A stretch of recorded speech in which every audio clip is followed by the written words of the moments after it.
हे hi hello नमस्कार, मी निशा माझ्या आणखीन एका नवीन व्हिडिओमध्ये तुमचं अगदी मनापासून स्वागत करते। आज मी तुम्हाला दाखवणार आहे मँगो रवा केक। उन्हाळ्याचे दिवस आहेत, मार्केटमध्ये खूप जास्त प्रमाणात आंबे आलेले आहेत। मग हा रवा केक टी टाइम रवा केक तर झालाच पाहिजे। तर जास्त बडबड न करता डायरेक्टली मी साहित्य आणि रेसिपी तुम्हाला दाखवते। इकडे या वाटीच्या मापाने मी 1.5 वाटी रवा घेणार आहे, 1 वाटी साखर घेणार आहे, अर्धी वाटी मैदा घेणार आहे, अर्धी वाटी आपलं खाण्याचं तेल घ्यायचं आपल्याला, आणि 1 वाटी मँगोचा पल्प काढून घ्यायचा आहे। हा ताज्या आंब्याचा रस आहे। इकडे 1 वाटी दूध घेतलंय, अर्धी वाटी दही घेतलंय। आवडीनुसार टुटी फुटी घ्यायची तुम्हाला। एक मी दुधाचं पॅकेट घेतलंय 10 रुपयाचं। इकडे मी तुम्हाला एक चमचा बेकिंग पावडर घ्यायची आहे, अर्धा चमचा बेकिंग सोडा घ्यायचा आहे। इकडे मी 2 टीन घेतलेत, गोलही घेतलाय चौकोनीही घेतलाय। मी तुम्हाला गोलही केक बनवून दाखवणार आहे आणि चौकोनीही केक बनवून दाखवणार आहे। तर आपल्याला काय करायचंय की ज्या भांड्यात तुम्हाला केक बेक करायचा आहे ते भांडं तुम्हाला प्रीहीट करून घ्यायचं। मी बारीक गॅसवर हे सगळं दोन्ही भांडी प्रीहीट करायला ठेवलेली आहेत। इकडे कढई घेतली, त्याच्यामध्ये एक डिश पालती घातली, आणि इकडे एक पातेलं घेतलंय आणि त्याच्यात सुद्धा मी तुम्हाला दाखवते की स्टँड ठेवलेला आहे। हे छान असं आपल्याला प्रीहीट करून घ्यायचंय। ही पहिली महत्त्वाची स्टेप आहे, ती तुम्हाला करून घ्यावीच लागेल, नाही तर केक तुमचा फुगणार नाही, तिथेच बसणार आहे। याला ओव्हनची गरज नाहीये, या ओटीजीची गरज नाहीये। हा तुम्हाला केक मी घरगुती साहित्यात आणि कढाईमध्ये करून दाखवणार। इकडं मिक्सरचं भांडं घेतलंय, या मिक्सरच्या भांड्यात मी हा 1 वाटी बारीक रवा घातलाय। बारीक रवा नसेल तरीही चालेल, त्याच वाटीच्या मापाने परत अर्धा कप रवा घालून घेतलाय मी। त्याच वाटीच्या मापाने मी 1 वाटी साखर घेतलीये। साखर पिठी साखर घेऊ नका, बारीकच म्हणजे आपण जशी चहाला वापरतो तशीच साखर घ्या, पिठी साखर घेऊ नका। आपल्या पोह्याच्या चमच्याने 1 चमचा बेकिंग पावडर,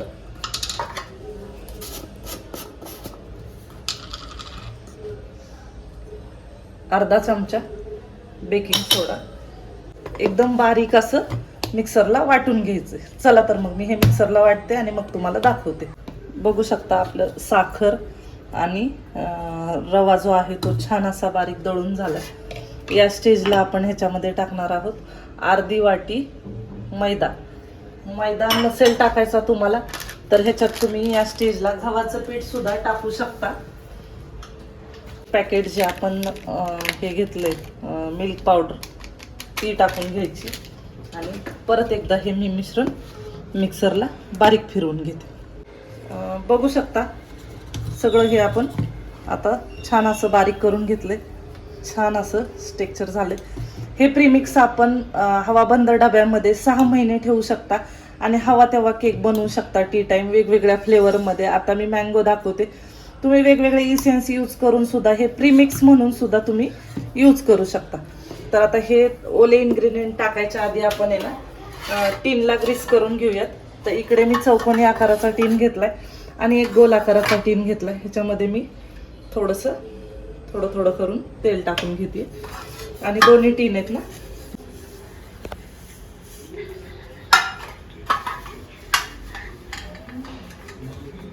दोन्ही टीनला ग्रीस करून घेते मी ऑइलिंगने। आणि ह्याच्यात आपण थोडा मैदा टाकणार आहोत आणि तो आपण जिथं तेल लावले तिथं असं सगळीकडं पसरवून घेणार आहोत। सेम प्रोसेस आहे, बटर पेपर नाही लावला तरी सुद्धा चालतोय। अशा प्रकारे या प्रोसेसला आपण डस्टिंग म्हणतो। आणि हा राहिलेला मैदा आपल्याला झटकून काढायचा आहे, तर हा तो वायाला नाही जाऊन द्यायचा। आपण जी टुटी फुटी घेतली त्याच्यामध्ये टाकायचा मैदा। टुटी फुटीमध्ये काय टाकायचा तर टुटी फुटी एकाच जागेवर चिपकून बसू नये म्हणून, सगळीकडे छान अशी एकसारखी पसरावी म्हणून। तर हे पण काम झालंय आपलं, टीन पण आपले केकचे तयार आहेत। आता आपल्याला काय करायचं, ओले इन्ग्रेडियंट ह्याच्यामध्ये टाकून घ्यायचे। चला तर मग हिला आपण ह्याच्यामध्ये अर्धी वाटी तेल,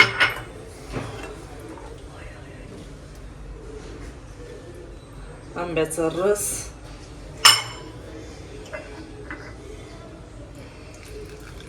1 वाटी दूध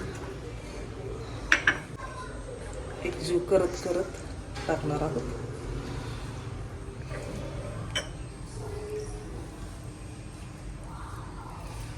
जेणेकरून ते आपल्याला मिक्सरच्या भांड्यामध्ये बसेल.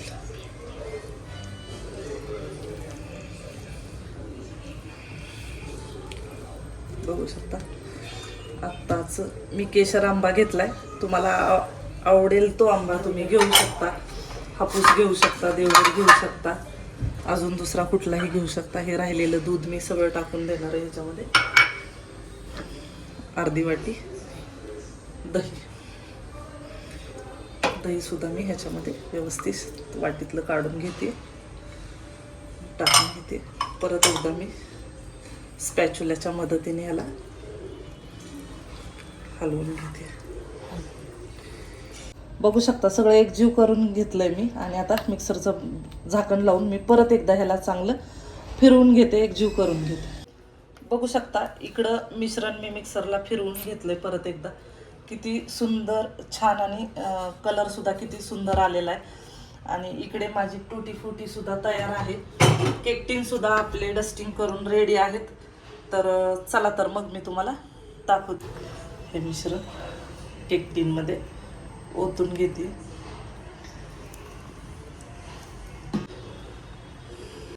या स्टेजला मी वरतून थोडी थोडी टूटी फ्रुटी सुद्धा ॲड करणार आहे.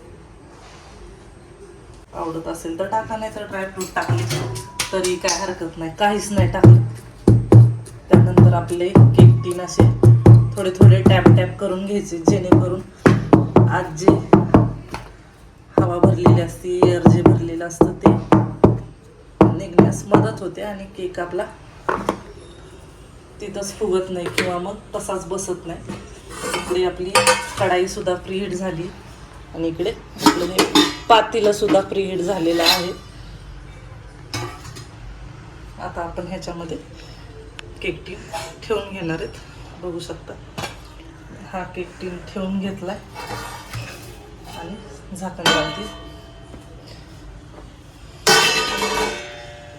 हा सुद्धा केक टीन गरम असते तर व्यवस्थित काम करा जरा. हा सुद्धा केक टीन मी घेतला आणि झाकण लावून ठेवले. घट्ट झाकण लावायचे.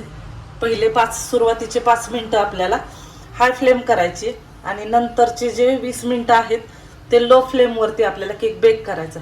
तर चला भेटूया आपण आता 25 मिनिटांनी.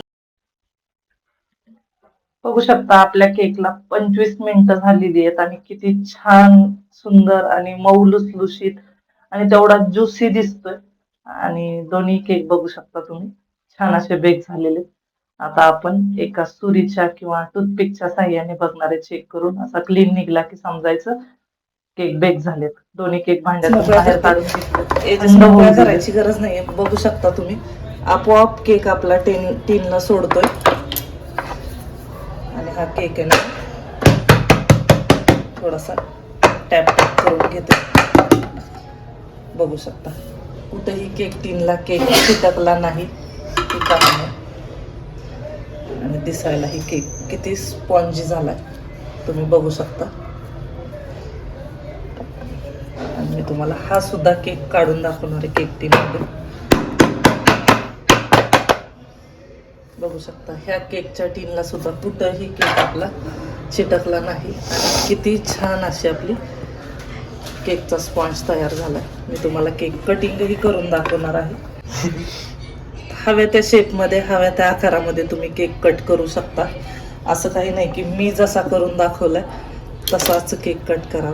बघू शकता किती छान जाळी आली आणि किती कलर आणि स्ट्रक्चर छान दिसतंय. तर मी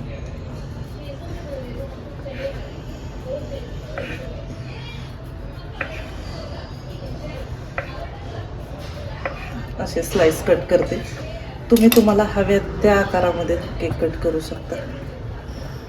बघू शकता किती सुंदर दिसतात ते स्लाइस. हे बघू शकता तेवढीच सुंदर जाळी, तेवढं सुंदर स्ट्रक्चर आणि बघू शकता स्पॉन्ज सुद्धा बघू शकता. खायलाही तेवढेच यम्मी लागणार आहेत हे केक. तर कसे वाटले तुम्हाला घरच्या साहित्यात आणि उन्हाळ्याचं सीझन आहे तर आंब्याच्या या सीझनमध्ये बनवलेला हा टी टाईम केक. तर आवडला असेल तर व्हिडिओला एक लाईक नक्की करा. चॅनलवर नवीन असतील तर एक कमेंट करा की कसा झालाय केक आणि चॅनलला सबस्क्राईब मात्र नक्की करा. सबस्क्राईब करायला तुम्ही चिंगूसपणा करता. भेटूया आपण एका नवीन रेसिपी सोबत. तोपर्यंत मी तर केक एन्जॉय करणार आहे, तुम्ही सुद्धा एन्जॉय करा. बनवून बघू शकता किती इझिली तुकडा पडतोय आणि कुठेही त्याचे क्रम्स पडत नाही किंवा काय नाही. भेटूया आपण एका अशाच नवीन रेसिपी सोबत. तोपर्यंत बाय बाय.